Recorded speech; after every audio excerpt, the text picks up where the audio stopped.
Hello there, and welcome to another of Andre's Artist Profiles here on YouTube. Now, about 6 or 7 years ago, this particular artist became extremely famous online for an internet prank known as Rickrolling, in which a relatively brief segment of his famous or infamous, depending on your point of view, music video for his song Never Gonna Give You Up from 1987 is played continually in a loop with the words "You've been Rickrolled" written underneath it. Rick Astley became aware of this and actually took it very much in stride and even found the unintentional humor in it. Unfortunately, I have this feeling, because of the way people even today talk about the 1980s, that the phenomenon of Rickrolling was probably not originally meant kindly.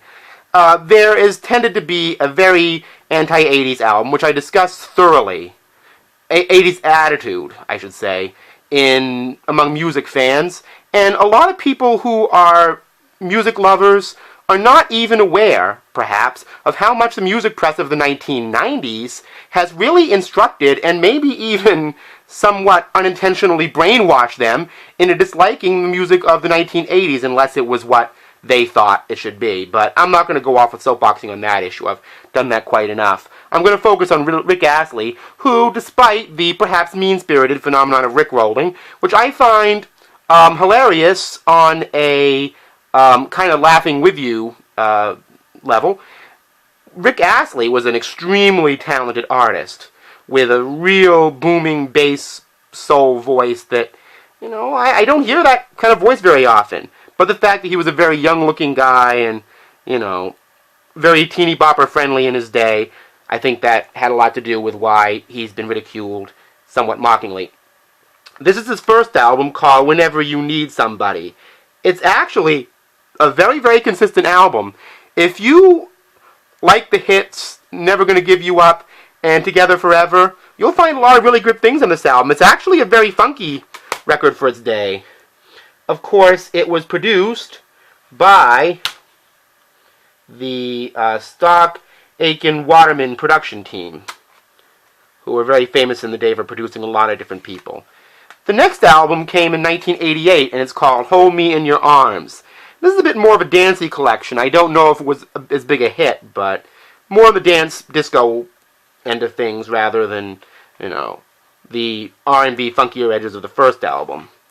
In 1990, Rick Astley released the album Free, which really separated him from the Stock Aitken Waterman production team. Gary Stevenson and Rick himself handled this album.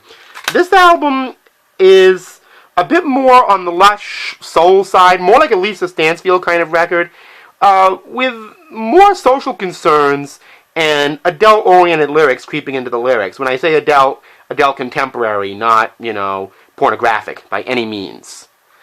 The next album I have by Rick Astley was something my mother had when I was about 13 years old, Body and Soul. This is a beautifully nuanced album, not dissimilar in flavor to a Sade record, or even what Boz Scaggs was doing with songs like I'll Be the One.